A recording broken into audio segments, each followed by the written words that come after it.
quand quelqu'un veut s'acheter un appareil photo en magasin, qu'est-ce que vous allez lui demander ? Alors moi, je lui demande déjà s'il a déjà une expérience avec un appareil photo. Qu'est-ce qu'il a actuellement ou s'il a déjà eu quelque chose. Ok. Ouais, je pose la même question qui ensuite m'amène sur qu'est-ce que tu aimerais faire comme photo ou comme vidéo. Voilà. Parce qu'en tant qu'aujourd'hui, la vidéo a pris vraiment beaucoup de place, plus que la photo. Ok. Je trouve que c'est mieux d'en apprendre le plus possible sur le client avant de débuter ta phase de vente. Parce que c'est ça qui va faire en sorte que ton client est hyper heureux et qu'il ne reviendra plus jamais, ou du moins qu'il va revenir acheter autre chose. Il va revenir, mais genre, il ne va pas revenir déçu, il va vraiment garder la caméra que tu lui as conseillée et il va racheter d'autres choses derrière qui vont améliorer ses photos par la suite. Tu vois. Moi, un truc que j'ai remarqué souvent, c'est qu'on a tendance à parler trop tôt. Ok. Donc moi, je l'écoute, mais vraiment longtemps. Et juste, je hoche la tête et il te dit tout. Parce que lui, il sait de quoi il a besoin. Des fois, il n'a pas les mots pour l'exprimer, mais il sait ce qu'il veut. Okay, et ensuite, moi, j'aime bien, je fais un peu une analogie. Je dis, est-ce que vous êtes déjà allé dans un bar à vin ? Donc là, ils sont, voyons, de quoi il me parle, lui, je viens chercher un appareil photo. Il a fumé. Ouais, c'est ça. Et il me dit, ouais, je suis déjà allé. Il dit, donc voilà, vous parlez, vous dites un peu ce que vous aimez. Et et là, je dis, je vais vous apporter un premier verre, une petite dégustation. Puis vous allez me dire ce que vous en pensez. Puis en fonction de ça, je vais ajuster le tir. Et après, je vais lui mettre ce que je pense être un bon appareil par rapport à ce qu'il m'a dit. Et là, tu lui mets la caméra dans la main et tu vois la réaction. Est-ce qu'il la trouve trop grosse ? Est-ce qu'il la trouve trop lourde ? Est-ce qu'il la trouve trop petite ? Et tu vas avoir plein d'informations.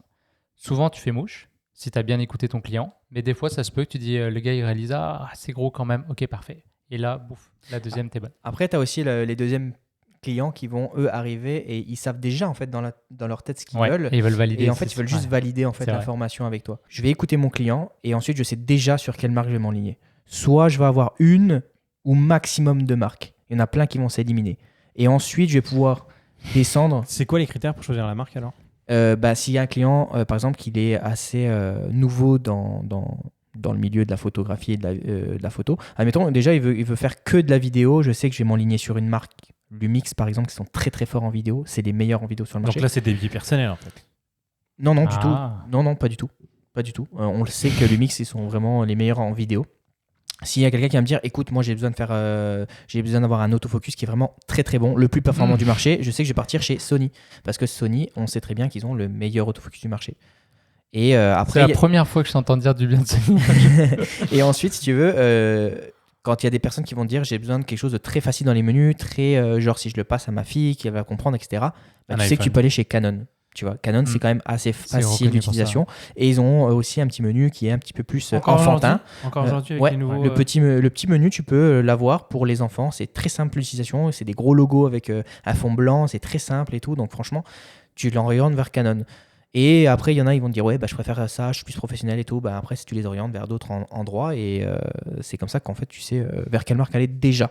Bon, moi, déjà, je pense qu'il y a la première chose. Tu disais tout à l'heure, Thomas, que la vidéo était vraiment importante. Donc moi, c'est une des question aussi du début, est-ce que vous voulez faire uniquement de la photo, aussi de la vidéo, et si vous voulez faire les deux, dans quelle proportion ? Est-ce que c'est 50-50, 80-20 ? Et là déjà de base, tu vas pouvoir potentiellement écarter certaines marques, parce qu'il y a des compagnies qui vont avoir une expertise en vidéo que tu vas retrouver dans leur boîtier photographique. Donc typiquement Canon, Panasonic, Sony. C'est des compagnies qui ont une expertise en vidéo, c'est reconnu, donc leurs boîtiers vont être... Alors on fait de la très bonne vidéo avec Fuji, ils ont sorti un boîtier d'ailleurs dernièrement très bon là-dedans, Nikon aussi sur le Z9, etc. Mais ça reste que de base, les vidéastes vont avoir tendance à s'orienter vers ces marques-là. Ensuite, c'est de voir donc effectivement le format. Pour moi, alors il y a un photographe qui a dit dans toute sa sagesse, ça va être ma citation du jour, le meilleur appareil photo, c'est celui qu'on a avec soi. Et là, souvent, les clients ils font « Ah oui, c'est vrai, parce que j'ai un bon appareil, il reste chez nous, il prend la poussière. » Bon, effectivement, ce n'est pas la meilleure idée. Si ton appareil... Le nombre de photographes qui viennent nous voir, ils veulent essayer des objectifs. Ils disent « Vous avez votre appareil avec vous ?»« Non, je peux utiliser votre démonstrateur. » Pourquoi tu n'as pas ton appareil photo avec toi ? Tu vois, non, mais c'est vrai, il faut y penser. Alors, un truc que j'aime bien dire aussi, ça fait rire les clients, je dis « Est-ce que vous voulez faire des sorties photos ou des photos de vos sorties ?» C'est beau ça. Et ça c'est beau, hein. Ouais, parce que c'est pas la même démarche. Donc quelqu'un qui dit non, mais moi voilà, je suis en famille, je vais au restaurant, je vais prendre des photos, typiquement le client peut-être que tu décrivais tout à l'heure. À ce moment-là, on va être vraiment sur un appareil compact, potentiellement. S'il dit oui, mais je veux quand même potentiellement, ça m'intéresse la photo, pouvoir évoluer, je veux garder la porte ouverte, pars sur un appareil sans miroir, ça va être plus compact, objectif interchangeable. Dans un premier temps, tu peux rester avec l'objectif de base, mais si tu commences à faire des portraits, t'aimes ça, tu tu développes un intérêt pour la macrophotographie, tu ne seras pas obligé de racheter un appareil photo. Tu vas pouvoir juste complémenter ton système en achetant un nouvel objectif. Et là, j'ai parlé de système, ça c'est super important aussi.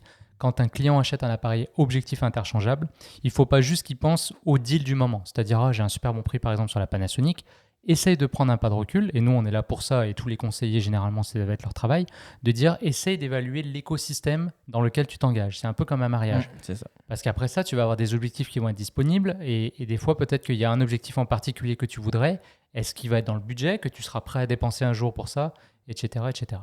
Donc ça, c'était des choses à avoir en tête.